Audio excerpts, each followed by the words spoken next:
Something is watching you from beneath dark water, and for almost a century you have wanted it to be real. A shape breaks the surface, a hump maybe two, gone before the camera can catch it. You have seen the photograph, everyone has. A long neck rising from black water, grainy and gray, printed in newspapers for 90 years. But the true story behind that photograph is far stranger than the monster it was supposed to prove.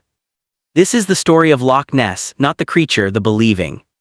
You know the shape of the legend already. A prehistoric survivor trapped in a Scottish loch since the age of dinosaurs. A serpent with a small head and a long neck, cousin to a plesiosaur that should have died out 66 million years ago. Sonar readings that spike, then vanish without explanation. Tourists lined up along the water's edge at dawn, waiting for a shadow that never quite comes into focus.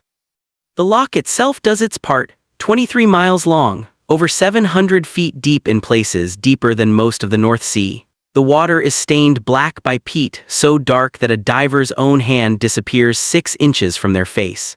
If something wanted to hide down there, the loch would let it. That is the legend as you have always known it. Now here is the record. Long before cameras, before newspapers, before tourists with binoculars, there was a book. Written around the year 700 by a monk named Adamnan, abbot of the monastery on Iona. It told the story of an Irish missionary named Columba, who traveled through Scotland in 565. According to Adamnan's account, Columba came upon local villagers burying a man who had been attacked by a water beast while swimming in the river Ness.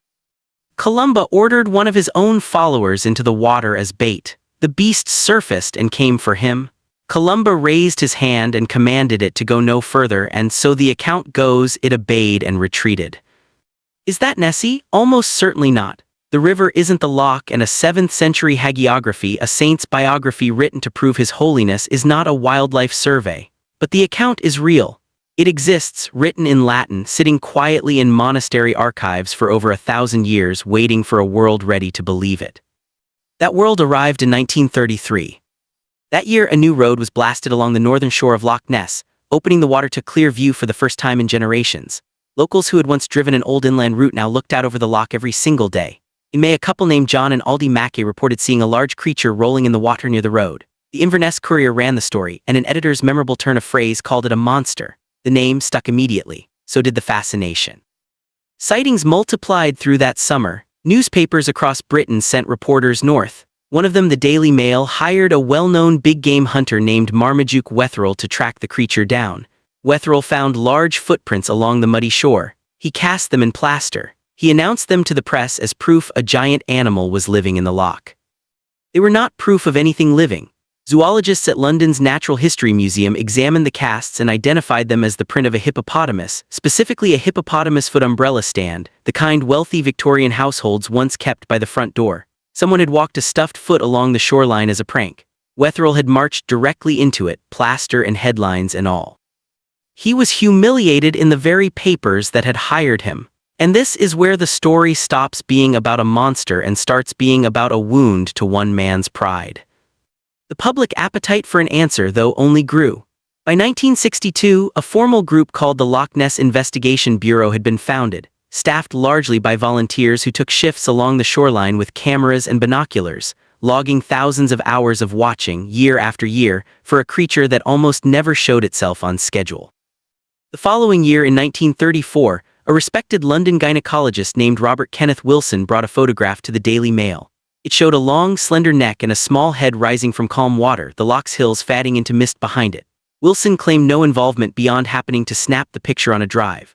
The press ran it as scientific evidence, and the world came to know it as the surgeon's photograph. For 60 years, it stood as the single most convincing image ever produced of the Loch Ness monster. For 60 years, you would have been entirely reasonable to believe it. Then in 1994, an elderly man named Christian Sperling gave a deathbed confession. Sperling was Marmaduke Wetherell's stepson. He revealed that the photograph had been staged from the very beginning.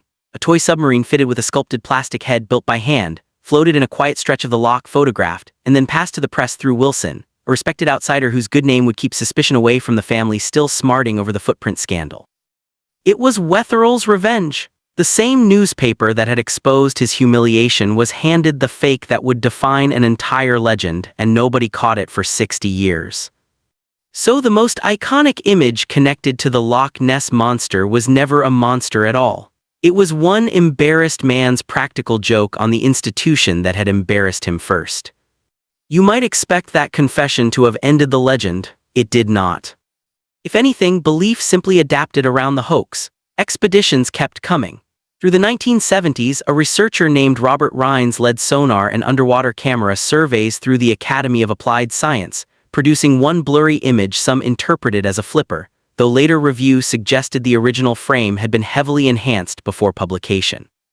1987, a much larger effort called Operation Deepskin sent a coordinated line of 20 boats sweeping the loch from end to end with sonar, a floating wall designed so nothing large could slip past unseen. The equipment did register a handful of unexplained contacts in the deep water that day, contacts later attributed by most researchers to seals passing through from the sea, or to the loch's own thermal layers bending the sonar signal. No hard evidence surfaced.